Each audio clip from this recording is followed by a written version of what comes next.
Então, pessoal, boa noite, sejam muito bem-vindos a mais uma live do Química Faz Bem. Eu sou a professora Mariane, do Instituto de Química da Unifal-MG, e hoje nós temos o prazer de receber na nossa live, no quadro Pergunte ao Cientista, a doutora Yara Maria Landry Rosa.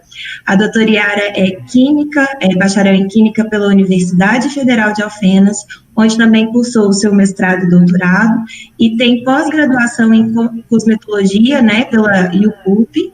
E então, assim, Yara, gostaria de agradecer imensamente em nome de toda a equipe do Química Faz Bem por você ter aceitado o nosso convite para falar um pouquinho sobre a química da beleza, Estamos muito felizes com a sua presença aqui hoje. Eu que agradeço, Mari, o convite. É um prazer enorme falar com vocês. Eu acompanho o Química Faz Bem e acho a iniciativa maravilhosa para poder levar a informação da química para todo mundo. E é um prazer para mim, eu agradeço de coração o convite. Eu espero poder contribuir com algumas informações relevantes e curiosidades. Com certeza. Bom, Yara, então, assim, a escolha do tema, foi uma escolha que eu acho, assim, pensando nas pessoas de forma geral, não só no público feminino, mas também no público masculino, já que hoje em dia, com o advento das redes sociais, enfim, assim, a imagem tornou-se algo muito importante. No entanto, essa preocupação com a beleza, ela não é recente, A gente tem relatos aí de 30 mil anos antes de Cristo, os homens e mulheres da caverna já usavam tintas, folhas para decorar o corpo, fazer pinturas no corpo, E aí, nesse contexto, Yara, eu gostaria que você falasse um pouquinho para nós, o que seriam os produtos cosméticos e qual a importância da química na produção, no controle de qualidade desses produtos e no desenvolvimento desses produtos. O cosmético é todo produto que tem como função melhorar a aparência da pessoa. E a química, ela está presente em todo o processo, desde o processo de pesquisa e desenvolvimento de um ativo cosmético, quanto na pesquisa e desenvolvimento de um cosmético, o produto, e, como você disse, no controle de qualidade. Então, o químico, ele vai atuar pesquisando novos ativos para determinadas funções. Então, por exemplo, um cosmético que visa o clareamento de manchas, um cosmético que visa uma ação anti-envelhecimento. Então, o químico, ele pode fazer a pesquisa de novas moléculas que atuam nesses aspectos. O químico também, ele pode atuar na pesquisa de novas formulações cosméticas, ou seja, na aplicação desses ativos cosméticos no produto. Então, no desenvolvimento de sérums, cremes, loções, usando a nanotecnologia em cápsulas, e também no controle de qualidade, para verificar se, por exemplo, um creme ele tem a viscosidade adequada, se ele não tem uma alta pegajosidade, que é um aspecto que não é bom para o produto, com relação à duração, a validade do produto. Então, o químico, ele pode atuar desde a pesquisa da molécula até a ação final do produto cosmético. Então, ele está envolvido em toda a cadeia de produção, vamos dizer assim. Certo, nossa, muito interessante, saber que o químico, ele pode atuar aí nessa área. Eu, particularmente, acho muito interessante essa parte de desenvolvimento de novas formulações, e às vezes os nossos estudantes de graduação aí não sabem que é uma competência do químico atuar aí na indústria de cosméticos, essa indústria que está crescendo tanto hoje em dia. Exatamente. Eu vou só dar um recadinho, gente, que eu esqueci no início da live. O pessoal que está nos assistindo vai ter sorteio de caneca no final da live, então corre lá no post, marca um amigo, manda no direct, convida um amigo para vir assistir a nossa live. E Teremos também certificado para os discentes, né, que precisarem de certificado. Nós vamos deixar o link depois na live para que vocês acessem um formulário, preencham, né? Esse certificado é disponibilizado no CAEX, porque essa é uma ação de extensão. Então, quem ainda não tem cadastro no CAEX, é só entrar no site da Unifal, fazer o cadastro, né? E o certificado é disponibilizado depois lá no CAEX, tá bom? Então, vamos continuar aqui, né, Yara, nosso bate-papo. Yara, no dia a dia, a gente ouve muito falar também, né, no cuidado da beleza, na nossa higiene pessoal, sobre um outro termo que é conhecido como dermocosmético. E aí eu gostaria que você explicasse para os nossos espectadores qual a diferença entre um cosmético e um dermocosmético, se há diferença entre eles. Na legislação brasileira hoje da Anvisa, ela não aborda a terminologia dermocosmético ou o cosmecêutico. Então, essa terminologia, na verdade, ela é importada de outras legislações. A principal diferença que tem é o cosmético, ele é um produto que visa a melhoria da aparência. Certo. Um dermocosmético ou cosmecêutico, ele vai ter uma função terapêutica. Então, ele vai conseguir atuar em camadas mais profundas da pele. Então, o cosmético, geralmente, ele vai ficar numa camada mais superficial, na epiderme, enquanto o cosmecêutico ou dermocosmético, ele vai ter uma atuação em camadas mais profundas, como a derme. Então, vamos supor, um hidratante. Um hidratante que somente tem uma função oclusiva de, né, não permitir a perda de água, é um cosmético. Um hidratante que tem um ativo cosmético, por exemplo, que vai estimular a síntese, né, de colágeno, ele é um dermocosmético, porque ele já tem uma ação terapêutica e já age em camadas mais interiores da pele. Perfeito. Nossa, eu não tinha, assim, muito conhecimento, né? Acho que a grande maioria das pessoas também não. Então, a gente pode falar, por exemplo, assim, um medicamento que a gente compra na forma de creme, que contém, por exemplo, um ácido, seja derivados do ácido retinóico, ou mesmo que contém um ácido hialurônico, ele pode ser considerado um dermocosmético, então. Um medicamento não. Por exemplo, vamos colocar uma benzoíla que você vai utilizar como medicamento. Ele entra na classe de medicamento. Certo. Porque aquele ativo está numa concentração acima do que a legislação brasileira permite para produtos cosméticos.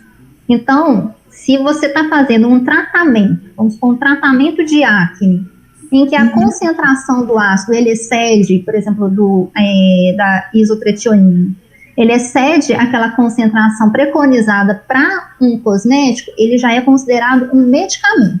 Ah, perfeito. Então, se ele está dentro da concentração preconizada para cosmético, aí ele já entra na classe de dermocosméticos. Ótimo, Yara, muito bom. Bom, dentro desse contexto, né, de dermocosméticos e cosméticos, eu acho que os filtros solares são os produtos mais utilizados pela população em geral. E existem muitas dúvidas, né, quanto ao fator de proteção ideal que a gente deve utilizar, se há diferença, né, se a proteção é maior com um fator de proteção maior, se há diferença de um produto para outro, ou na utilização de filtros físicos ou filtros químicos, né? E aí, na hora da gente escolher, tem tanto produto no mercado que a gente acaba se perdendo um pouquinho, não sabe como fazer a escolha certa. Então, queria que você falasse um pouquinho para nós a respeito disso. Sim, se não é o produto cosmético mais usado, deveria ser, porque o sol, ele é o principal vilão da pele. Então, assim, se pudesse classificar qual é o principal vilão, tanto para questões de envelhecimento, questões estéticas e de saúde da pele, o sol é o principal. E tem, como você disse, tem muita dúvida mesmo com relação ao fator de proteção UVA, fator de proteção UVB. Então, assim, tem muita gente que acha que se usar uma base com fator de proteção, um FPS 15, a pele já vai estar protegida. E não é. A a Sociedade Brasileira e, né, enfim, Mundial de Dermatologia, eles aconselham que seja utilizado fator de proteção solar acima de 30. Porque abaixo de 30, a proteção ela é muito baixa. Então, a concentração, vamos dizer assim, de radiação solar que consegue ultrapassar, né, penetrar na pele, é muito alta quando comparado ao fator de proteção 30. Certo. Então, eles falam, o ideal é que seja utilizado fator 30 para cima. Quando a gente compara fator 30, 40, 50, 60, a quantidade de radiação que penetra na pele, a diferença entre eles, é pequena. No entanto, o que vai assim, ser um fator decisivo para você escolher um fator 30 ou um fator 60 é o tempo de proteção que aquele protetor solar vai durar na sua pele. Então, enquanto um fator 30 ele vai durar X tempo, o fator 60 ele vai durar 3 vezes mais. Então, principalmente uma pessoa que não tem o costume de repassar o protetor ao longo do dia, então é melhor que ela opte por protetores com fatores, né, de proteção solar mais altos. E lembrando que a gente tem que ter a proteção UVA também. Então, quando você vai comprar um protetor solar, você tem que verificar o FTS, que protege contra a radiação UVB, e o FPUVA, que protege contra a radiação UVA. E, hoje em dia, a gente tem 2 classes de protetor solar, os protetores químicos e os protetores físicos, que são erroneamente chamados de protetores químicos e físicos, que o correto seria chamar de protetores orgânicos e inorgânicos. Então, assim, eu até costumo fazer uma piadinha que uma vez a Bela Gil falou que ela prefere utilizar um protetor físico porque ele tem menos química do que um protetor químico, como se química fizesse mal também, enfim.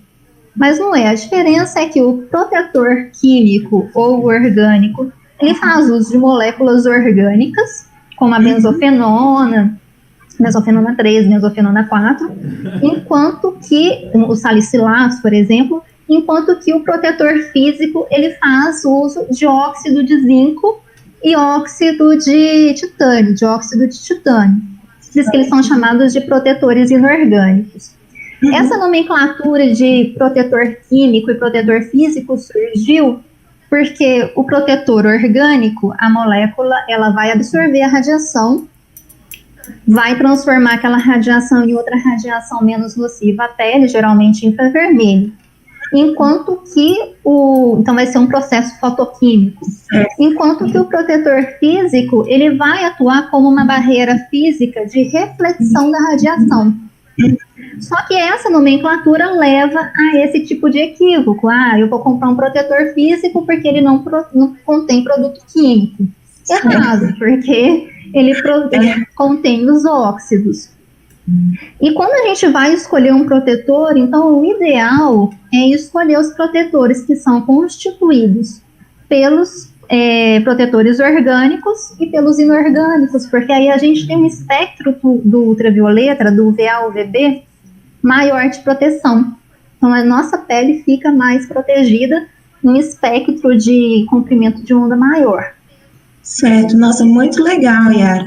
E assim, com relação à toxicidade, né, desses protetores inorgânicos e orgânicos, você tem conhecimento, assim, de algum estudo? Isso é um assunto polêmico, né?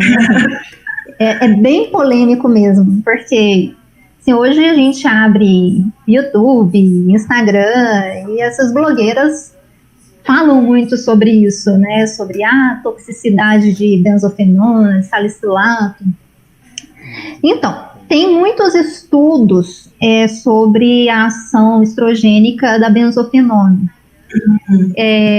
principalmente a benzofenona 4. Então, tem estudo em peixes que estava tendo uma esterilização dos peixes, então testes in vitro, a questão de estar identificando benzofenona 4 em urina de humanos, então ele está sendo absorvido em leite materno, mas ainda nada foi provado.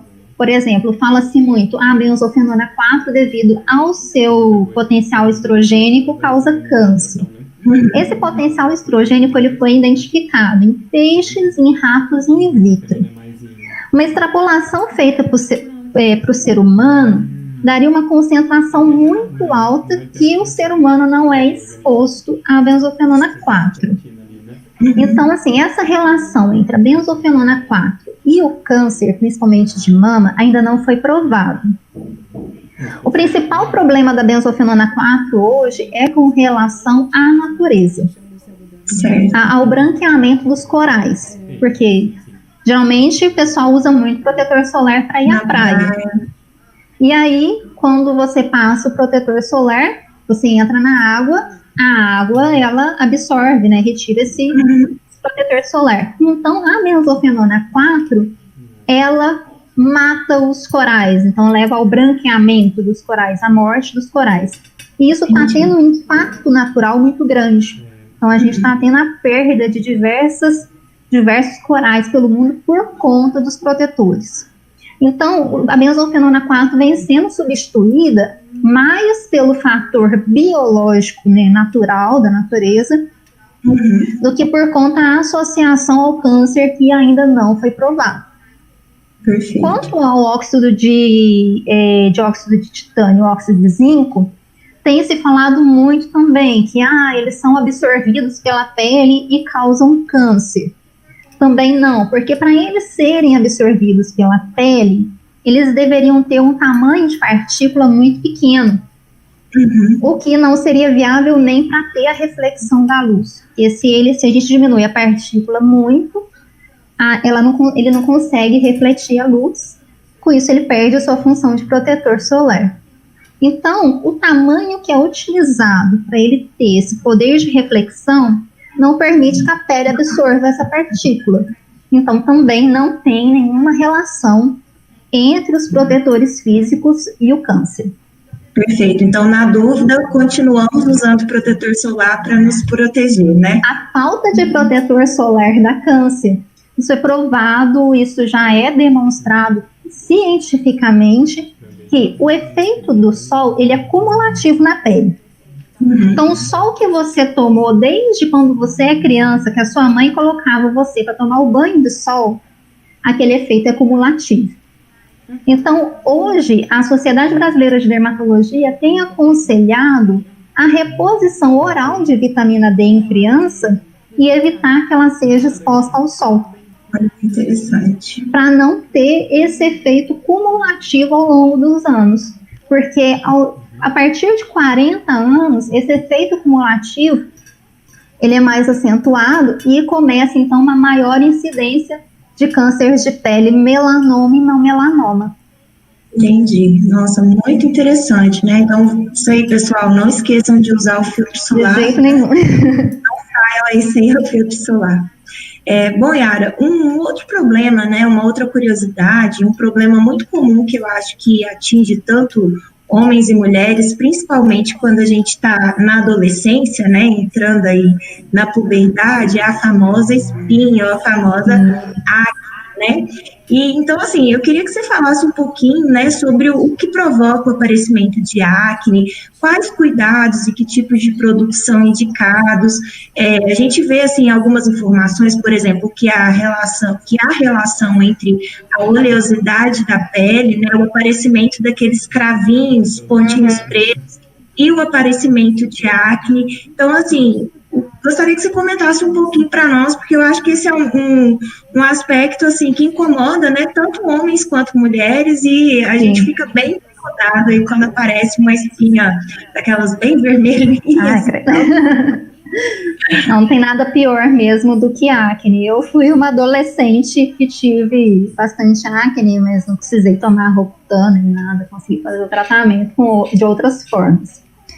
Mas a acne, ela está relacionada ao fator hormonal, por isso que na adolescência, né, você tem uma incidência maior de acne, porque é quando o seu corpo está mudando e, né, você tem uma produção maior de determinados hormônios, então o fator hormonal, ele é decisivo para o crescimento de acne. E existe o fator emocional também, então, assim, estresse, principalmente o estresse, né, ele leva ao aparecimento de acne, e ela está intimamente relacionada com a questão da oleosidade. Por quê? O sebo, né, produzido pela pele, ele se torna um ambiente propício para o crescimento da bactéria. Então, ele aumenta, né, o pH da pele e se torna um ambiente propício para a proliferação de bactérias. Além de que o sebo também, ele obstrui e desencadeia um processo inflamatório nos poros. Certo. Então, a gente tem esses dois fatores. A obstrução dos poros pelo sebo e a proliferação de bactérias. Que faz, então, com que surjam as acnes. O cravo nada mais é do que uma pré-acne, uma pré-espinha. Então, assim, quando a gente fala, né, pele acneica, que é uma pele que tem uma tendência maior a dar origem a espinhas, você pode perceber que uma pele acneica é uma pele que tem muito cravo. Então, uma pele mais oleosa, que tem uma grande quantidade de cravos, e esses cravos podem, então, evoluir a espinhas. Como que a gente faz para tratar uma pele acneica? A primeira coisa é tratar a oleosidade e o pH da pele. Por isso que o tratamento de acne geralmente usa ácido salicílico. Porque você abaixa o pH da pele e com isso você impede o crescimento e a proliferação da bactéria. E reduzindo a quantidade de sebo, né, reduzindo a oleosidade, você então diminui esse processo inflamatório nos poros. Então, geralmente, o tratamento de acne, ele envolve o uso de sabonetes à base de ácido salicílico e uma elevada hidratação na pele. Por quê? Muita gente acha que minha pele é oleosa, eu não posso passar hidratante. E é o contrário, você tem que usar o hidratante. Por quê? Você não usa hidratante, a sua pele, ela perde água para o ambiente, uma perda de água transepidermal. E isso vai causar um desequilíbrio no seu manto hidrolipídico, que é o manto, né, de uma relação entre água e lipídios, né, gordura, que protege a epiderme contra intempéries externas. Então, se você tem uma elevada perda de água, você vai ter um desbalanço no seu manto hidrolipídico, seu corpo vai pensar assim, a pele está desprotegida. O que eu faço para minha pele parar de perder água? Vou produzir óleo. Porque se eu produzo óleo, a água é irresistível, ela não vai sair. Então, à medida que você vai ficando com a pele desidratada, você vai tendo uma maior produção de sebo para evitar a perda de água transepidermal. Então, pele desidratada é totalmente diferente de pele seca. Certo. A pele seca é aquela pele que não produz óleo. A pele desidratada é uma pele sem água. Então, se você não hidrata a pele, o seu corpo vai produzir mais sebo, e se você tem uma pele acneica, você vai desenvolver todo o processo inflamatório e criar um ambiente propício para a proliferação de bactérias. Perfeito. Então é importante, né, hidratar bem a pele. Extremamente importante. E assim, para o pessoal que tem pele oleosa, inclusive no mercado hoje a gente tem muitos produtos oil free, né, com uma concentração menor de óleo. Exatamente. A Johanna acabou de fazer uma pergunta aqui para nós, né? Se levar uma vida saudável, fazer atividade física, ter cuidado com a alimentação, isso pode diminuir o aparecimento de acne. Muito. Quem tem uma dieta rica em gordura vai ter um aumento também da oleosidade da pele. Então, se você tem uma dieta desequilibrada, rica em gorduras, ingere pouca água, é uma coisa que eu gosto de falar. Não tem como você suprir a hidratação do corpo com creme. Entende de água. Então, se você faz exercício físico, evita o consumo exagerado de gordura e faz ingestão de água, isso já vai refletir muito numa pele com menos acne, porque você vai nutrir a sua pele e evitar, então, que haja proliferação de bactérias. É um processo de transformação de dentro para fora, né? A pele vai refletir o bem-estar do corpo de uma maneira geral. A gente tem que lembrar que a pele é um órgão. Então, assim como o coração, o pulmão, o estômago. Então, assim, da mesma forma que se você está com problema de saúde, uma dor de estômago, e você muda a sua alimentação para melhorar essa dor de estômago, a pele, ela reflete tudo que você come e faz, porque ela é um órgão. Então, a gente tem que cuidar da pele também através da alimentação. Perfeito, cara. Muito boa essa dica aí que você deu para nós. E obrigada, Ana, pela pergunta. Bom, Yara, o próximo assunto, né, que eu gostaria de abordar, que eu acho que também é um ponto que hoje em dia as pessoas estão ainda mais preocupadas, né? A gente vê isso refletido principalmente no aparecimento de clínicas de estética. A cada dia parece que pipoca uma clínica de estética nova, né? Muitos profissionais optando por fazer especialização em estética, né? E o envelhecimento, eu acredito que seja a maior causa do aparecimento, né, dessas clínicas e também do boom aí que a gente tem com relação a tantos profissionais querendo trabalhar, né, com estética. Então, o que é o envelhecimento da pele? Que tipo de produto a gente deve usar para evitar o envelhecimento, né? Como que ocorre esse processo? Há como retardar ou realmente a gente tem que recorrer a essas clínicas de estética para ter um tratamento mais efetivo?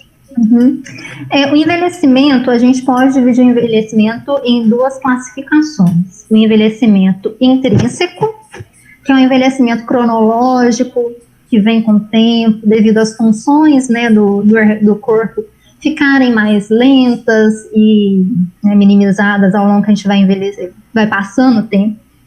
E o envelhecimento extrínseco, que é causado por fatores externos. Sol, ingestão de bebida alcoólica, cigarro, poluição. Então, o envelhecimento está relacionado principalmente à perda de hidratação da pele, a degradação das fibras de colágeno, degradação da elastina e a diminuição das proteoglicanas, que entre elas a mais famosa é o ácido hialurônico. Então, o envelhecimento nada mais é do que a redução desses componentes da pele. Então, a elastina é uma proteína que vai dar elasticidade à pele. O colágeno, ela é uma proteína que ela forma uma rede que dá sustentação para a pele. E à medida que a gente vai envelhecendo, a gente vai produzindo menos dessas proteínas. E aqui as que a gente tem, elas vão degradando. Por isso que a gente fica com a pele flácida e enrugada. É natural. A gente envelhece, o corpo ele vai ficando cansado e vai produzindo menos. Só que as rugas profundas, aquela aparência manchada da pele, ela não é decorrente do envelhecimento intrínseco. Ela é relacionada ao envelhecimento extrínseco, que é causado pela radiação solar, bebidas alcoólicas, cigarro, poluição. O que esses fatores fazem na pele da gente? Eles vão desencadear um processo de produção de radicais livres, levando ao estresse oxidativo. O estresse oxidativo ele vai desencadear um processo inflamatório, com liberação de citocinas, e então vai ter uma maior produção de metaloproteinases de matriz, que são enzimas que degradam colágeno e elastina.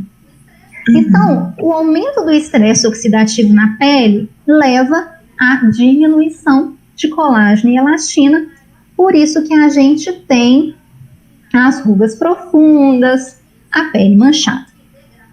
E assim, hoje o que a gente mais vê, igual você falou, é gente querendo reverter o processo, principalmente do envelhecimento intrínseco, ou inibir o processo.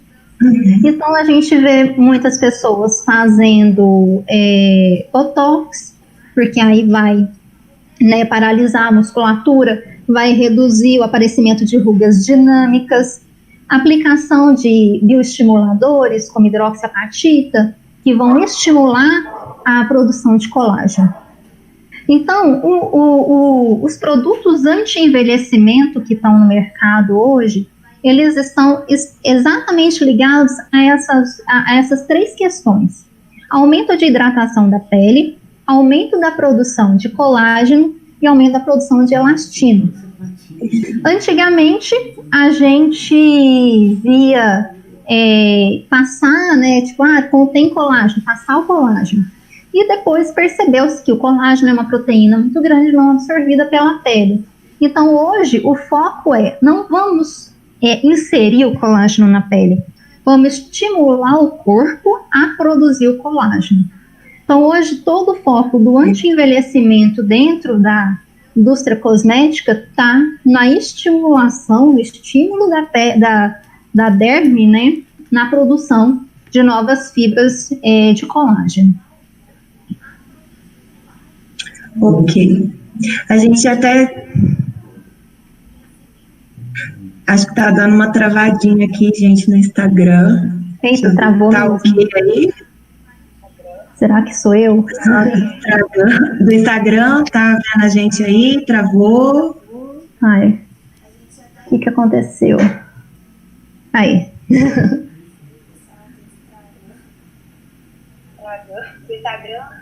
Yara, tá me vendo? No Instagram, você, para mim, está travada ainda. Pessoal, voltou? Agora voltou. Será que acho que agora voltou, né? Acho que agora deu certo. Ah, perfeito. Alguém falou que eu sumi. Aí, pessoal, deu certo agora? A Yara voltou? Eu voltei, gente. Tá certinho. Que bom. A gente teve até uma pergunta, né, Yara, na caixinha de perguntas que a gente coloca antes da live, relacionada ao colágeno, né? Se o colágeno, a pessoa usou o termo encapsulado. Sim. Funciona, né? Se ingerir o colágeno funciona, assim, como é que a gente deve fazer? Se adianta, ou se aquelas pílulas de colágeno hidrolisado são propagandas enganosas? Um pouquinho pra gente a respeito disso. Eu achei muito pertinente até a forma que a pessoa colocou a pergunta de colágeno encapsulado, porque aí deu uma margem para explicação. Igual eu falei antigamente, vamos colocar 30 anos atrás, acreditava-se que a ingestão de colágeno favorecia, então, a elasticidade da pele e outros fatores como regeneração de cartilagem e afins. Acho que eu travei ali no Instagram de novo. Voltei. E afins. Só que aí, o colágeno é uma proteína, e uma proteína de alto peso molecular. Então, a gente não tem absorção nem gástrica, nem tópica do colágeno. Do colágeno, a proteína, né, in natura. Então, a segunda vertente, né, a segunda geração, vamos dizer assim, do colágeno foi o colágeno parcialmente hidrolisado, que é o constituinte da gelatina.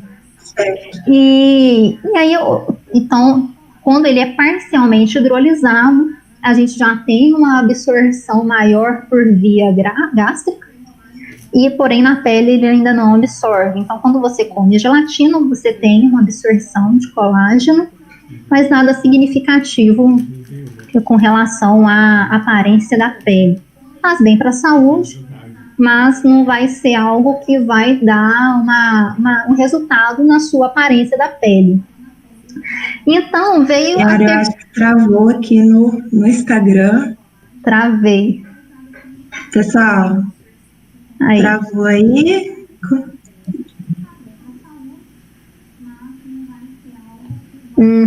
Acho que agora voltou. Voltou, será? Voltou, pessoal?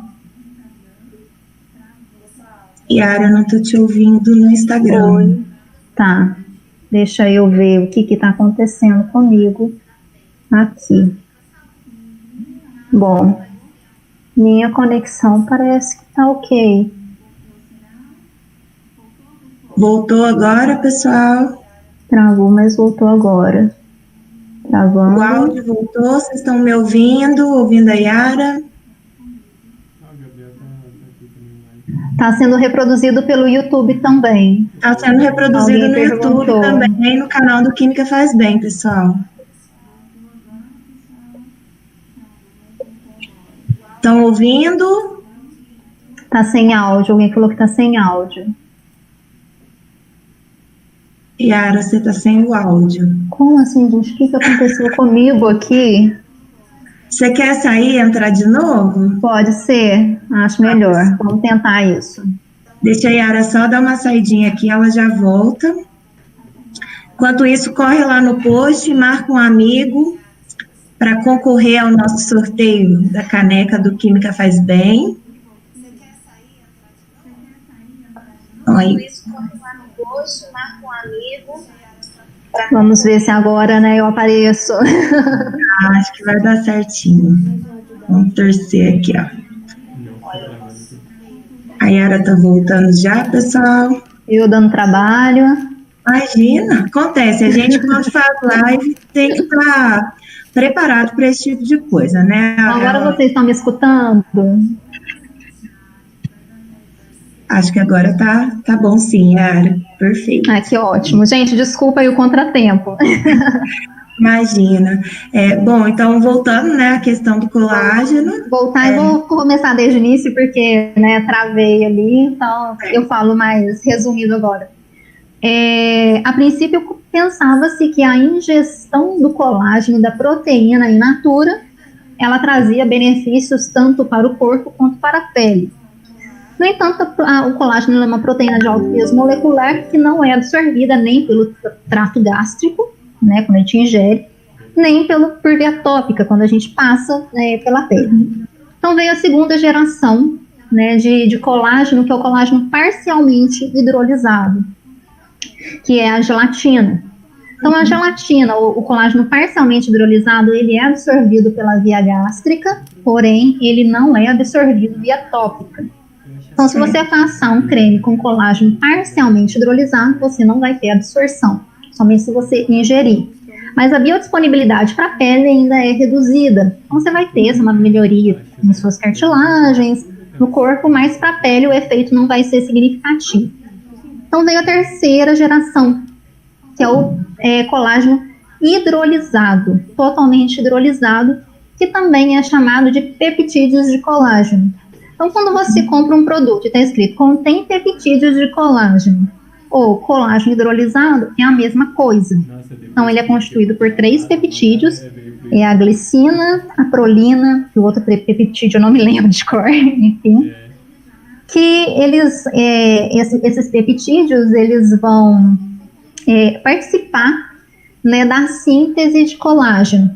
Então, quando você ingere, você, na verdade, está estimulando o seu corpo a produzir colágeno. Você não está absorvendo colágeno de fora. Você está ingerindo aminoácidos capazes de estimular o corpo, a pele, a produzir o colágeno. Então, quando ela perguntou, o colágeno encapsulado se servia, né, se era bom. Se é o colágeno, ele não serve para nada. Agora, se for o peptídeo de colágeno encapsulado, ele vai ter absorção tanto gástrica quanto pela pele. Então, aí entra a segunda questão. Como você está ingerindo o peptídeo, ele vai ter uma biodisponibilidade tanto para a pele quanto para o corpo. Então, a ingestão de colágeno hidrolisado ou peptídeo de colágeno vai ter uma ação benéfica para a pele também. Perfeito. Aproveitando aí esse gancho, né, para falar sobre o envelhecimento, eu tenho uma pergunta aqui sobre o uso da vitamina C, a ingestão da vitamina C e o uso tópico, e uma outra pergunta sobre o colágeno verisol. Tá, vou então responder primeiro da vitamina C. Quando o corpo ele está carente de vitamina C, você tem uma deficiência em vitamina C, isso reflete na pele. A sua pele também vai estar carente em vitamina C. Mas se você tem, o seu corpo ele não está carente de vitamina C e você ingere a vitamina C, a biodisponibilidade para a pele é muito baixa. Então, você está tomando a vitamina C, está sendo absorvido, está sendo distribuído para o corpo, mas o que vai atuar na pele vai ser muito pouco. Então, a ação para a pele ela é baixa. Então, se você quer um efeito antioxidante na pele, o melhor é usar um creme, um sérum, seja via toque, né, utilizar na própria pele, porque a biodisponibilidade do oral para a pele é baixa. Com relação ao verisol, o verisol é uma marca, que ele é constituído de peptídeos de colágeno. Todo mundo me pergunta, tipo, que colágeno hidrolisado eu uso e tal.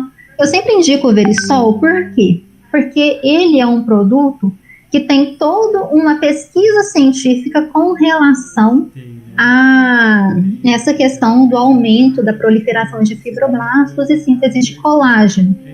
Então, assim, é uma marca que a gente sabe que é eficaz, mas nada mais é do que uma marca. Existem outras marcas que constituem, que são constituídas por peptídeos de colágeno, mas que não tem esse estudo científico por trás. Então, se tem uma marca que traz todo um estudo, eu prefiro usar, porque aí eu tenho certeza que vai ser eficaz, e eu acho que eu travei novamente. Perfeito, acho que deu uma travadinha. Voltou. Tinha dado uma travadinha. Bom, Yara, tem uma outra pergunta, que acho que acabou ficando para trás aqui, que eu passei batido, pessoal, vocês me lembrem aqui se eu esqueci alguma coisa, com relação aos poros dilatados, A gente estava falando sobre acne, tem alguma coisa que a gente pode passar na pele para diminuir os poros dilatados? Há algum problema em ter poros dilatados? Então, o poro dilatado, ele é decorrente da falta de hidratação da pele. Então, se você tem uma pele pouco hidratada, você vai ter um aumento do poro. Ele também é decorrente da perda de elasticidade da pele. Então, quanto mais a sua pele vai perdendo a elasticidade, mais o poro vai dilatando. E ele tem uma relação com a acne, sim, porque se o poro ele dilata, ele tem um acúmulo de sebo maior. Então, a relação entre poro dilatado e acne, ela é verdadeira. Como fazer para tratar o poro dilatado? Primeiro, você trata a questão da hidratação, você hidrata a sua pele, e também tenta tratar essa questão da perda de elasticidade. Então, usar produtos que estimulem a produção de elastina e colágeno para aumentar a elasticidade e sustentação da pele, e com isso você consegue uma redução do poro dilatado. Hoje em dia a gente tem muitos difusores de luz, igual por exemplo a sílica, que passa e dá aquele efeito blur, que disfarça o poro dilatado. Aí é somente um disfarce mesmo, ele não trata o poro dilatado. O poro dilatado ele é tratado com hidratante e compostos que são capazes de estimular elastina e colágeno. Perfeito. Aí você acabou respondendo uma outra dúvida que uma espectadora mandou aqui, se o uso de colágeno durante o emagrecimento, ele ajuda a evitar a flacidez da pele, Então, baseado nisso, é verdade.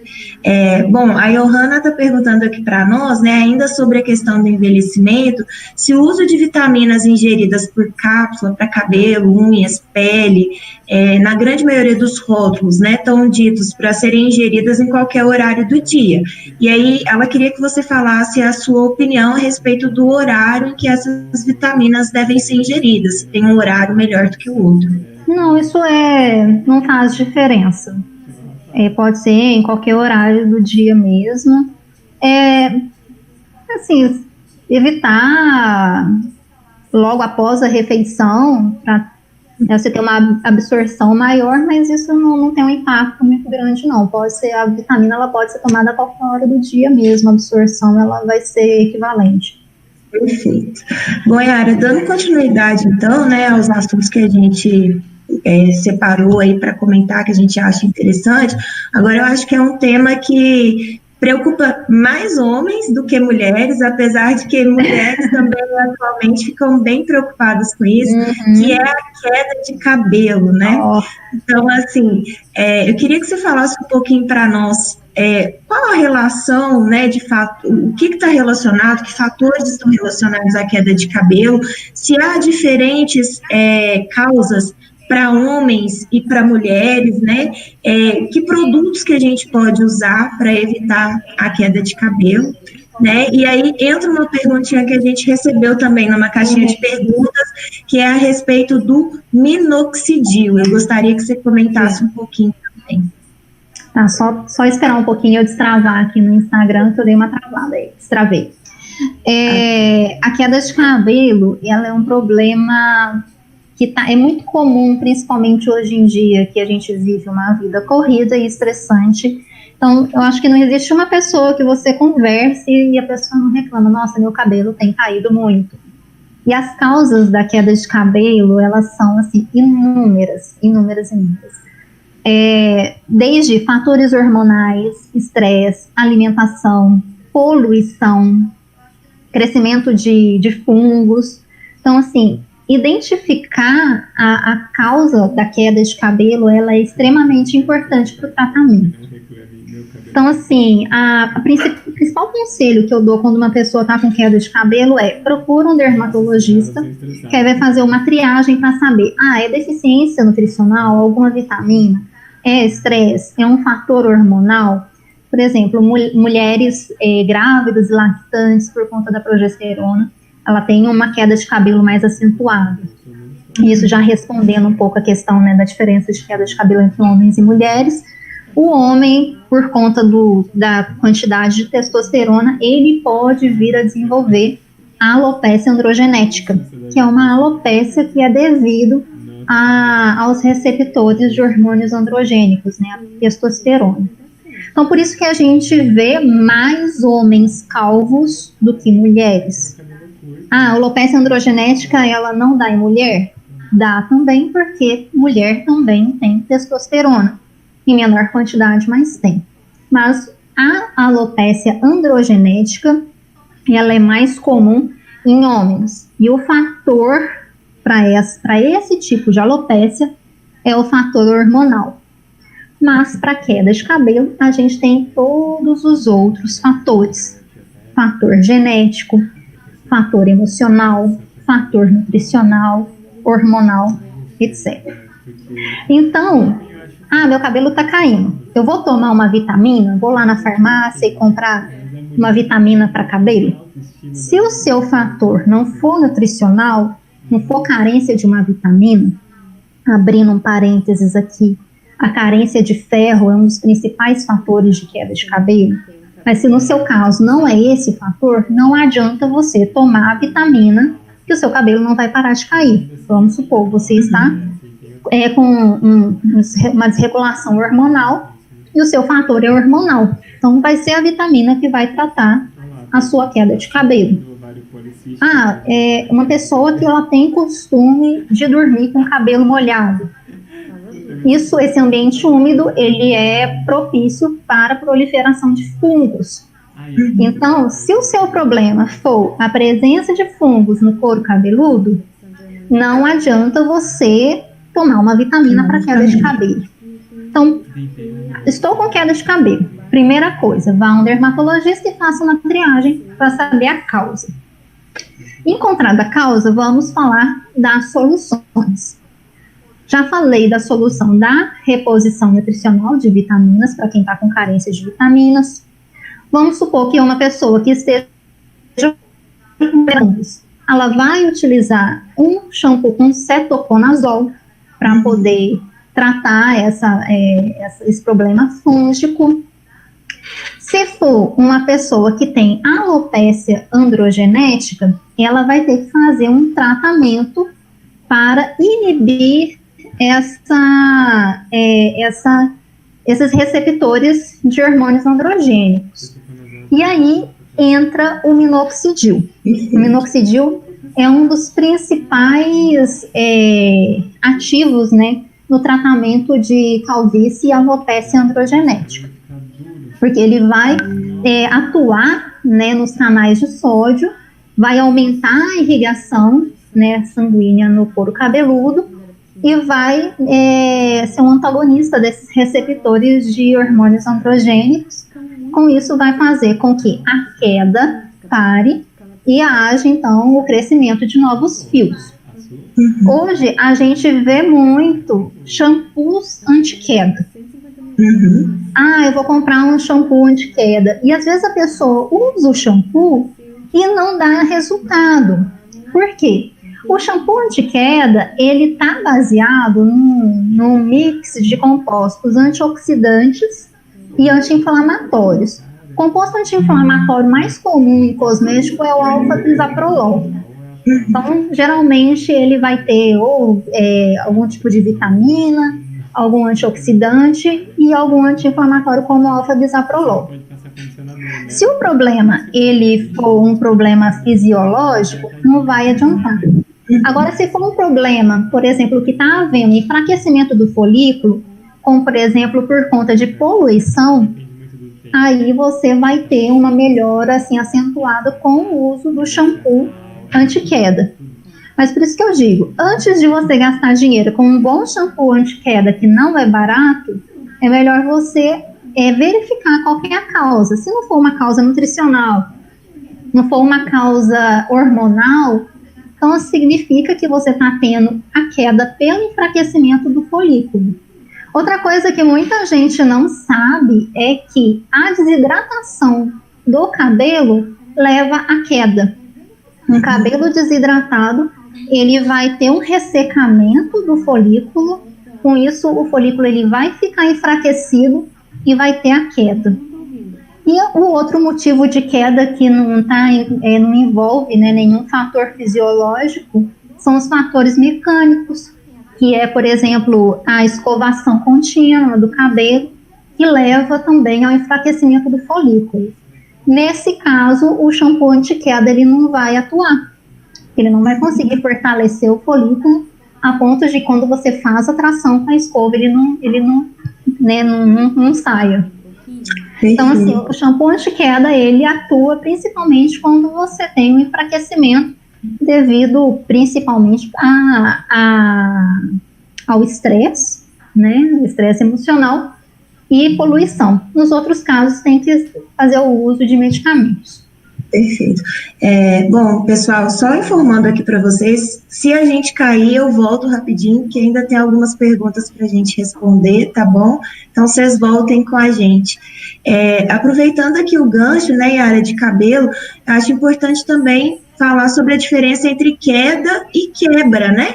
A gente compra muitos shampoos que vem escrito lá assim, shampoo melhora 90% a queda do cabelo. Na realidade, você vai olhar o rótulo, que tem ali uma série de componentes hidratantes, né, emolientes, que vão diminuir a quebra do cabelo, não é isso? Em vez de tratar no couro cabeludo, né, no fortalecimento do folículo. Uma pergunta aqui, né, que foi feita da Geomafra, acredito que você tenha respondido, que é sobre a síndrome do ovário policístico e a relação com a queda de cabelo, né? Então, por questões hormonais, acredito que haja relação, né? E principalmente a síndrome do ovário policístico, quem tem e provavelmente faz exame de sangue, geralmente para acompanhar, a síndrome do ovário policístico, ela é acompanhada por uma elevação de testosterona no organismo feminino. Então, como eu disse, a testosterona, que é um hormônio androgênico, ele está relacionado à alopecia androgenética. Então, geralmente, quem tem um ovário policístico, ele tem uma maior queda de cabelo por conta do aumento da testosterona. Então, assim, está totalmente relacionado uma coisa com a outra. Perfeito. E aí uma outra pergunta que a gente tem aqui é com relação aos shampoos de camomila, né? Aí não mais relacionados só à queda, mas aí ao clareamento, usado mais como um produto cosmético aí para clarear as madeixas. Então é verdade que o shampoo de camomila clareia o cabelo? Então, é assim, é meio que um efeito homeopático, vamos dizer assim. A camomila, ela, óbvio, tem compostos, né, naturais que podem levar ao clareamento do fio, mas nada muito acentuado. O que você vai ter mais, na verdade, é um aumento do brilho por conta do fechamento da cutícula do que o clareamento do cabelo. Perfeito. Então, assim, não vai ser... E tem muita gente que passa chá de camomila no cabelo para clarear. Não adianta muito, não. Então, assim, não faz mal, né, usar o chá de camomila, porque ele ajuda, tem inclusive propriedades anti-inflamatórias, né? Mas para um efeito clareador aí, ele não vai ser eficiente, né? Exatamente. Então, uma outra perguntinha aqui sobre cabelo ainda, antes da gente passar sobre pro próximo tópico, que eu acho que também chama muita atenção aí das mulheres, no caso, que é a maquiagem, né? É sobre o uso de solução fisiológica no cabelo, se ajuda a evitar a quebra, né, ou a queda. Então, gente, é legal passar soro fisiológico no cabelo. Gente, isso é uma coisa que a gente não faz relação nenhuma, mas que tem toda a influência. A água pesada, uma água rica em magnésio, cálcio, esses sais são depositados no couro cabeludo e enfraquecem o folículo. Então, a água pesada, ela promove, né, ela acentua a quebra e a queda de cabelo. Então, por isso que, principalmente em regiões que a água ela é mais pesada, quando você usa a solução fisiológica, você tem uma melhora no aspecto do cabelo e também na questão da queda.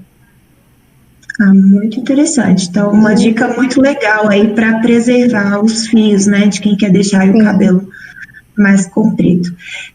Bom, então, continuando aqui, né, com os nossos temas, Yara, como eu comentei, a gente vai falar um pouquinho sobre maquiagem, né? Acho que agora também virou um boom que todo lugar tem maquiagem para vender. Eu adoro maquiagem, sou fã aí. Acho que o nosso vídeo foi encerrado aqui no Instagram. Vou começar de novo, só voltar aqui rapidinho, Yara. Certo.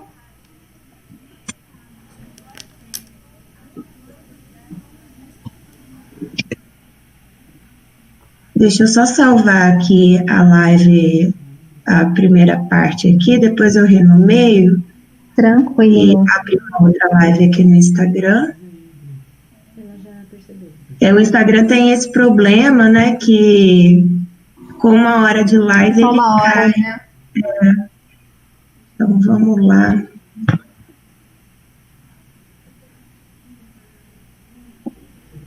Pessoal, estou entrando de novo. Pessoal que está aí no YouTube, aguarda só um minutinho.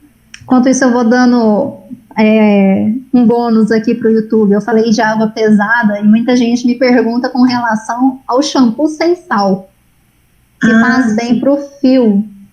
E assim, o maior mito da indústria cosmética é o shampoo sem sal. Foi uma coisa que fizeram para vender, a propaganda colou, mas que não tem efeito nenhum sobre o fio. Porque o sal que é utilizado em cosmético para aumento de viscosidade é o cloreto de sódio. E o cloreto de sódio ele é solúvel em água. Então, e o shampoo sem sal é o shampoo sem cloreto de sódio. Então, ele não tem efeito benéfico nenhum para o cabelo, é só mais caro mesmo. Perfeito. Yara, eu entrei aqui já, se puder aceitar aí. Deixa eu ver que ainda não atualizou aqui para mim. Beleza, atualizou. Pessoal, aguardem só um minutinho, que nós estamos voltando aqui para o Instagram. Yara, eu entrei aqui já. Pronto.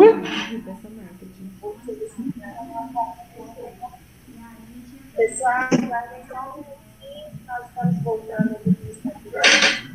A Yara está entrando já aqui. Aí, voltamos.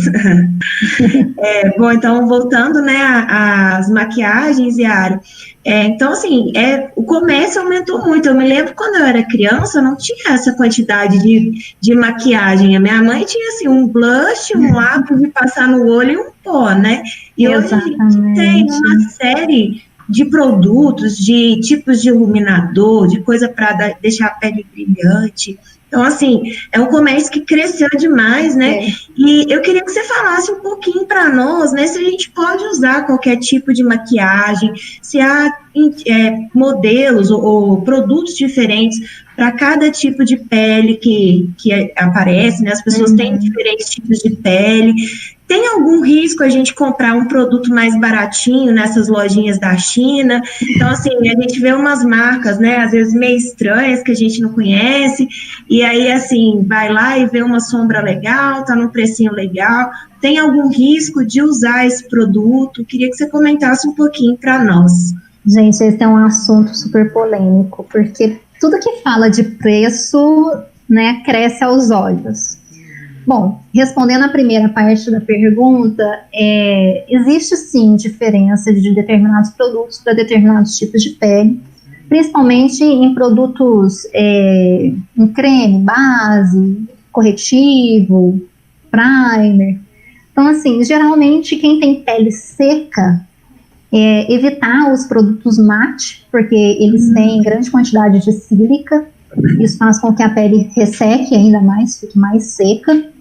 E quem tem pele oleosa, evitar produtos que tenham na sua composição petrolato, que geralmente são um constituinte de produtos para quem tem pele seca. Então, a principal diferença é nesse aspecto. Em produtos pó, já não tem tanta diferença assim. A composição ela é bem uniforme para qualquer tipo de pele.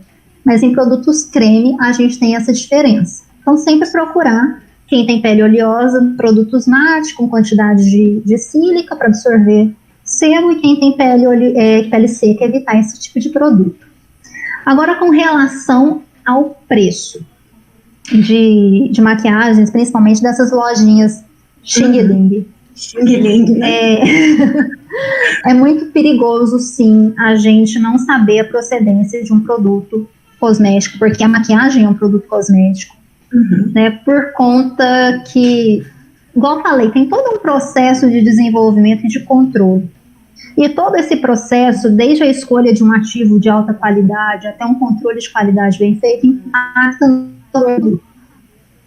Então, se você encontra um produto muito mais barato do que o valor natural de mercado de marcas conhecidas, significa que ou ele utilizou um ativo de baixa qualidade, ou ele não investiu num bom controle de qualidade, ou as duas coisas. Então, por exemplo, quando você compra um produto de alta qualidade, vamos supor, um batom, você sabe que aquele pigmento é um pigmento natural, é um pigmento que não tem baixa toxicidade, você passou por um processo de controle de qualidade, você viu que aquilo não vai ser tóxico, que aquilo não vai causar alergia. Muita gente pensa que o testado dermatologicamente é testado em animal ou em ser humano, mas hoje muitas empresas já testam em peles artificiais, então é bom você ver se ele é testado dermatologicamente, e coisa que num produto mais barato não vai ser. Geralmente usa como pigmento metais pesados, que vão ser absorvidos pela pele, vai ter uma alta toxicidade, nem sempre ele vai ser testado dermatologicamente, podendo desencadear reações alérgicas, dermatite. Então, evitar adquirir produtos de procedência que você não conhece. Então, você compra lá um produto da marca, inventar uma marca aqui, sei lá, Belíssima. Tá lá o Belíssima, o batom custa R$2, enquanto que um batom de uma marca mais conhecida custa R$40. Ele custa R$40 só para a empresa ganhar um lucro absurdo? Não, porque toda uma tecnologia, um cuidado foi empregado naquele batom para que ele não prejudique a sua saúde. Enquanto que aquele de R$2 ele só tem cera, um pigmento que às vezes é constituído por metais pesados, e ele não vai ter um controle de qualidade rigoroso, que pode levar, então, a problemas de saúde, como, por exemplo, reações alérgicas. Então, sempre bom, né, conhecer a procedência do produto, né, conhecer a empresa que produz e pesquisar um pouquinho antes, né, do que é melhor gastar um pouquinho a mais do que a gente ter algum tipo de problema no futuro. Né? Não estou falando assim, vamos comprar a marca X, que o batom custa R$150, que esse batom vai ser melhor do que a marca Y, que o batom custa 30. Aí sim, quando você tem a questão da marca envolvida, você tem um valor agregado naquele conceito. Mas se você conhece a empresa ela é idônea, e você sabe que ela preza pelo controle de qualidade, então, aí nesse aspecto você pode comparar preço. Agora, se você fugiu disso, você não vai pagar mais barato, porque depois lá na frente você vai gastar muito mais para tratar o estrago que aquele produto fez. Perfeito, entendi. Então fica aí a dica, pessoal, sempre olhar a procedência, né, dos produtos que a gente adquire. Yara, tem mais algumas perguntinhas aqui, né? Tem uma pergunta do YouTube, a Letícia está perguntando se o primeiro ingrediente que vem no rótulo de um produto cosmético, ele é o ingrediente que está em maior quantidade. Essa regra, a Anvisa, ela não obriga a empresa a seguir essa regra. Estados Unidos, né, o FDA, o EMEA, que é da União Europeia, é uma regra que o produto, ele tem o ativo, né, o ingrediente, ele tem que ser descrito na ordem de composição. Então, por exemplo, um hidratante, o primeiro componente, água, e depois vai vindo. No Brasil, isso não é obrigatório. Então, não necessariamente você vai pegar uma marca brasileira, olhar, e o primeiro componente vai ser o de maior quantidade. Mas como muitas marcas, elas visam um mercado exterior, elas acabam seguindo essa mesma regra. Então, algumas marcas dá para a gente fazer essa comparação. Mas no Brasil, isso não é obrigatório. Perfeito. Bom, ainda nas perguntas, né, uma outra perguntinha que a gente teve na caixinha de perguntas, na realidade são duas, e eu gostaria que você comentasse sobre essa, porque eu achei uma pergunta muito pertinente, né, que é sobre que cuidados a gente deve ter quando a gente utiliza limão nas receitas caseiras. Então, eu queria que você comentasse um pouquinho sobre isso. A única receita caseira com limão que eu aconselho é limão, uma boa cachaça, um pouquinho de açúcar e fazer uma caipirinha. Gente, limão, ele não tem que ser utilizado em receita caseira. O único cuidado que tem que ter é de não usar. Não usem. O limão, ele é perigoso, ele é ácido, ele tem um pH muito baixo. Em contato com a pele, causa queimadura. Então, se você vai fazer uma receita caseira, que você vai utilizar o limão, a gente não tem o controle de qualidade. Então, você não sabe a quantidade de limão que você vai colocar que não vai causar uma queimadura na pele. E a queimadura de limão, ele gera manchas, ele gera bolhas, e essas manchas, elas podem durar durante um tempo bem grande. Então, assim, o cuidado que deve ter com receitas caseiras envolvendo limão é não usar o limão. Eu brinco falando assim, os formuladores, eles demoram anos tentando encontrar um ativo que vá solucionar um problema, né, na pele. Eles demoram anos tentando encontrar uma fórmula, né, para desenvolver uma formulação legal, aí vem receita caseira tentando resolver todos os problemas. Então, assim, a gente tem que ter muito cuidado com questão de receitinha caseira, porque às vezes o problema que você está querendo tratar, você vai piorar e ainda agregar a esse problema muitos outros. Então, não usem limão na pele. O limão em contato com a pele causa queimadura séria. Então, assim, já vi muita gente passando limão no cabelo para clarear. Então, o limão em contato com o couro cabeludo vai causar queimadura séria. Então, assim, esqueçam limão. Se for para usar limão, coloca na comida, coloca na bebida, mas nunca, jamais na pele. Muito bom, Yara. Uma outra perguntinha que a gente teve aqui é com relação à niacinamida. Para que serve a niacinamida e como que ela age, né? Qual que é o mecanismo de ação dela? Acho que deu só uma travadinha aqui Eu ia falar isso. no Instagram. Pessoal, não desanimem da gente no Instagram. Me perdoem, gente. Eu juro que eu prezei para uma conexão boa, mas não deu muito certo. Voltou aí, pessoal? Não, travou de novo. Eu vou dar aquela saída e voltada. Avisa o pessoal, fazendo favor. Pessoal, a Yara vai só sair aqui porque tá dando uma travadinha, mas ela vai entrar para a gente continuar. Tá joia? Não saiam, é rapidinho.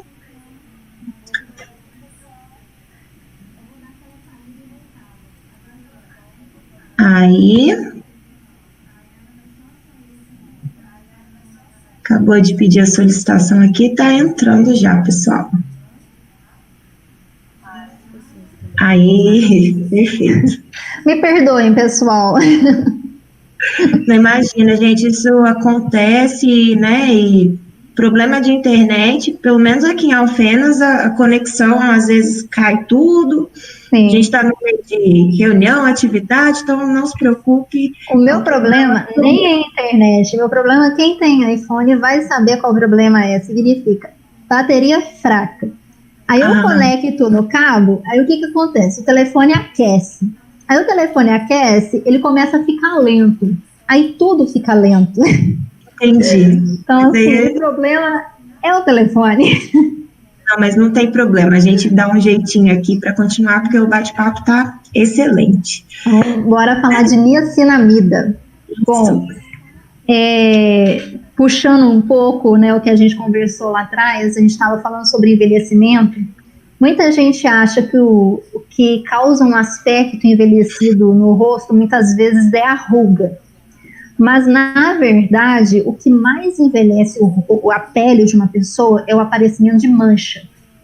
Então, você pode pegar uma pessoa que a pele não tenha mancha e tenha ruga, e uma pessoa que tem a pele manchada, você vai ter um aspecto mais envelhecido, uma pessoa com a pele manchada. E aí entra a niacinamida. A niacinamida é um ativo clareador. Abrindo um parênteses, uma curiosidade, um fun fact, é proibido no Brasil, e se não me engano nos Estados Unidos também, falar de produtos que eliminam as manchas. Vai eliminar as manchas. Não existe isso porque é impossível. Biologicamente falando, a gente não tem um ativo que vai eliminar completamente a mancha. Até mesmo que a hipercromia, né, a mancha, ela tem diversas naturezas. Então, a gente tem os melasmas, aí dentro dos melasmas a gente tem o melasma dérmico, que ele não consegue ser tratado com ativo cosmético. A gente tem o melasma epidérmico, que ele é tratado com ativo cosmético e outros tipos de hipercromias. E a niacinamida, ela entra, então, como um ativo clareador que age no tratamento de hipercromias como o melasma epidérmico. E como que ela vai agir? A niacinamida, o aparecimento da mancha da hipercromia, ela tem diversos caminhos, né, dentro da célula. Então, ela não é uma fonte só, não é um caminho só, uma reação só. Ela tem diversos caminhos. E um dos caminhos é a produção de melanina por meio de uma glicoproteína chamada PMEL17. Então, essa PMEL17, ela vai estimular a produção de melanina na pele. E a niacinamida, ela vai atuar inibindo essa glicoproteína. Então, você passa o creme com niacinamida, a niacinamida, então, atua inibindo a PMEL17, então você vai ter uma redução na produção de melanina. Então, com isso, você tem um efeito de clareamento da mancha. Mas é igual eu disse, não existe só um caminho para o aparecimento de manchas, a gente tem diversos outros. Então, o ideal para você ter um tratamento efetivo de hipercromia é você ter diversos ativos que atuem em diversas rotas. Então, por exemplo, a gente tem um ácido códico que vai inibir a tirosinase e outros ativos que agem em outras rotas. Mas a niacinamida em si, ela inibe a produção de melanina. Certo, perfeito. É comum a gente achar formulações com ela e o ácido retinóico também, né? Sim, o ácido retinóico também ele vai ter uma ação no tratamento de hipercromia. Perfeito. Bom, a próxima perguntinha, né, que a gente tem aqui é com relação à argila no couro cabeludo. O que você tem a falar sobre isso? Eu, particularmente, nunca vi ninguém usar argila, gente, no couro cabeludo. As argilas, em geral, elas têm propriedade antioxidante. Então, normalmente, também nunca ouvi falar no couro cabeludo. Eu vejo muito máscara de argila, sabonete de argila, mas como ela tem propriedades antioxidantes, no caso, né, de quem tem um folículo mais enfraquecido por conta de estresse e poluição, ela atua, então, fortalecendo esse folículo. Perfeito. E aí a próxima pergunta dos nossos espectadores, ela tem a ver também com uma pergunta que eu tinha programado já para te fazer, que é a respeito da conservação, né, dos produtos cosméticos, como eles devem ser armazenados, qual o prazo de validade depois de abertos, e aí entra aqueles que têm óleo, né, como a nossa espectadora perguntou, cremes de cabelo, tem um prazo certo para isso ficar aberto e a gente consumir? Como que a gente deve armazenar? Bom, vamos lá. O que a gente vê na maioria, né, das casas é o produto estar exposto ou numa prateleira ou na bancada do banheiro. Às vezes os shampoos, condicionadores até assim, na janela do banheiro. E isso é a forma mais errada de se armazenar um produto cosmético ou de higiene pessoal. Por quê? Primeiro, o banheiro ele é um ambiente úmido. Então, você toma banho, gera vapor, aquele vapor demora para sair. Então, a umidade do banheiro é muito alta. E em locais que existem grande incidência de luz, você tem um aumento de temperatura e, né, obviamente, a incidência de luz, que determinados ativos cosméticos, como as vitaminas, elas são fotossensíveis, então elas podem degradar nesse ambiente. Então, a melhor maneira de se armazenar um produto cosmético é protegido da umidade e do calor e da radiação solar. Então, vamos supor, você tem no seu quarto uma penteadeira que é protegida da luz, guardar os seus cosméticos dentro de uma gaveta. Ah, não tem uma penteadeira, guarda dentro do guarda-roupa. Então, sempre prezando esses três fatores: baixa umidade, baixa incidência de luz e longe de fontes de calor em locais que não aquecem muito. Com relação ao prazo de validade após aberto, isso vai variar muito de produtos para produtos. Produtos mais oleosos tendem a ter um tempo de vida menor por conta que a gordura ela vai rancificando, né? Ela vai oxidando e vai rancificando. Outros produtos, eles acabam durando mais tempo. Então, geralmente, esse prazo após aberto, ele vem descrito na embalagem. Se não vier, você começou a notar uma diferença, cheiro, coloração e aspecto, né, tátil do produto, aí já é hora de deixar o produto de lado. Às vezes você comprou um creme e dali, sei lá, vamos colocar, você não usa muito, demorou 2 meses, ele já está meio amarelado. Então pode ser que os componentes tenham oxidado. Então sempre ficar atento a isso quando essa informação não vier no rótulo. Mas isso varia de produto para produto, é difícil de falar. Com relação às vitaminas, a gente tem que ter um cuidado redobrado. Então, por exemplo, a vitamina ela oxida muito facilmente. A vitamina é uma biomolécula muito sensível. Então, às vezes, de você deixar a sua embalagem aberta, enquanto passa o produto, já é tempo suficiente para oxidar aquele produto. Então, também sempre ter esse cuidado. Abrir as embalagens no tempo que você for passar, abrir, pegar a quantidade e fechar. Outra coisa que muita gente não tem esse cuidado e que deveria, né, desenvolver esse tipo de cuidado é principalmente em cremes que vêm em pote, não enfiar o dedo lá. Ter uma espátula que você retira o produto e depois de retirar, higieniza a espátula e guarda. Então, jamais ter o contato com o produto. Por quê? A mão, por mais que você tenha lavado, ela vai estar suja e vai passar, né, sujidades para o produto, e isso diminui a vida útil do produto, com certeza. Então a dica, gente, use sempre aquela espatulinha, né? E uma coisa importante, né, Yara, que você comentou que é com relação à validade, gente, não usem produtos vencidos, né?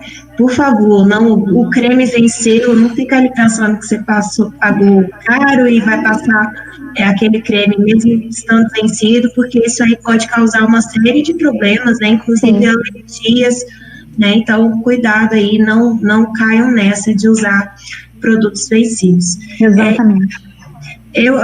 Tem muitas perguntas, acredito que tem muitas dúvidas, a gente poderia ficar aqui conversando, né, um tempão, mas o nosso tempo está estourado, né, então, assim, para a gente finalizar a nossa live, eu gostaria só que você falasse um pouquinho sobre as perspectivas futuras, né, o que a gente pode esperar aí com relação à indústria cosmética, o que você acha que vai surgir daqui a um tempo, como é que vão ser os produtos, queria que você desse, assim, um panorama sobre a sua visão futura, né, da indústria cosmética. Então, a indústria cosmética é uma das que mais cresce, né, no Brasil e no mundo, bem como a pesquisa sobre novos ativos cosméticos. Então, quando a gente fala de indústria cosmética, às vezes a gente pensa no produto, mas esquece que a pesquisa vem lá atrás do ativo cosmético. O ativo cosmético é a alma da indústria cosmética. E ela vem crescendo e tornando cada vez mais tecnológica com o passar dos anos. A gente pode perceber que da década de 60, que não faz tanto tempo assim, da década de 60 para cá, a gente teve uma evolução assim, drástica com relação aos ativos cosméticos, e essa evolução não para. Então, eu acredito que daqui para frente a tendência é sempre utilizar a distribuição controlada dos ativos. Então, para você ter uma maior proteção e uma maior eficiência e disponibilidade na pele. Então, a nanotecnologia já vem sendo utilizada nos últimos anos para cá, e isso vai tender a ter uma melhoria. Ativos mais, os eco-friendly, né, amigos da natureza. Então, isso também tem se tornado uma preocupação crescente. Ativos que não causem tantos danos à natureza. E os ativos moduladores gênicos, que eles são capazes, então, de modular a síntese, né, de determinados componentes da pele, né, além dos bioestimuladores, os biomoduladores mesmo, para alcançar determinados resultados. Então, tudo caminha para isso, para a gente ter uma cosmética mais limpa, mais amigável ao meio ambiente e cada vez mais eficaz. Perfeito, Yara. Bom, eu gostaria de te agradecer imensamente de novo, em nome de toda a equipe do Química Faz Bem, por você ter aceito o nosso convite. Eu acho que foi uma live excelente e tirou muita dúvida aí, né, das pessoas sobre esse tema, sobre a química da beleza. Então, assim, muito obrigada novamente. Eu acho que foi muito construtivo, né, todas as colocações que você fez, e foi um prazer poder compartilhar essa live com você. Eu que agradeço, eu gostei muito de participar da live. Quando você fez o convite, eu fiquei super satisfeita de poder contribuir um pouco, compartilhar um pouco do meu conhecimento com vocês. E assim, eu fico muito agradecida, espero ter agregado um pouco de conhecimento, né, aos que assistiram todos, e muito obrigada novamente pelo convite, foi um prazer enorme. Com certeza. Bom, e aí agora, antes da gente encerrar, né, vamos aqui aos ganhadores das nossas canecas do Química Faz Bem. Então, toda live, gente, a gente tem o sorteio das canecas, tá? Vamos ver os ganhadores, só um minutinho. Bom, ó, a primeira sorteada é a Karen KMN. Karen, tá aí? ou no YouTube. E a segunda é a Alenaira Batista. As duas ganhadoras aí, elas estão presentes. Parabéns às ganhadoras. Se tiverem, dá um oizinho aí pra gente. Pessoal que está ajudando a gente no apoio aí no YouTube também, ó, a Karen, KMN, e a segunda, a Alenaira Batista. Estão presentes? A Alenaira deu um uhul ali. A Alenaira está aí, ó. Parabéns, Alenaira. A gente entra em contato com você depois da live, né? E a Karen está por aí. Se a Karen não estiver aqui, a gente vai passar para o terceiro sorteado. Parece, Karen. Pessoal no YouTube também, se puder me dar um help aqui. A Karen está aí pelo YouTube. A Alenaira está aqui, ó. Garantindo a caneca. Garantindo, isso aí, Alenaira. Bom, a Karen aparentemente não está aqui com a gente, então vamos para o terceiro sorteado, que foi a Roberta Cassis. Roberta Cassis está por aí? No YouTube também, se o pessoal puder... Espera aí, gente, nós estamos aguardando aí, não saiam ainda não, tem mais. A Karen não está no YouTube, ó, então, perfeito. Então, a terceira sorteada é a Roberta Cassis. Roberta está aí? Tiago no YouTube, a Roberta está aí também? Ou não está? Bom, então acho... A Roberta apareceu. Aí, a Roberta tá aí, ó. Parabéns, então, Roberta. Ganhou a caneca, né? A Roberta e a Alenaira. A gente entra em contato com vocês depois da live para a gente ver os detalhes da entrega. Tá bom? Então, muito obrigada, pessoal. Isso. Obrigada pela participação de todos vocês. Foi um grande prazer estar com vocês aqui essa noite. Mais uma vez, muito obrigada, Yara. E não percam a nossa programação. Nos sigam no Instagram, @Química Faz Bem, e o nosso canal no YouTube também, Química Faz Bem, para vocês acompanharem todas as atividades que nós desenvolvemos no projeto. E é isso, uma boa noite e até a próxima. Obrigadão, gente. Até a próxima.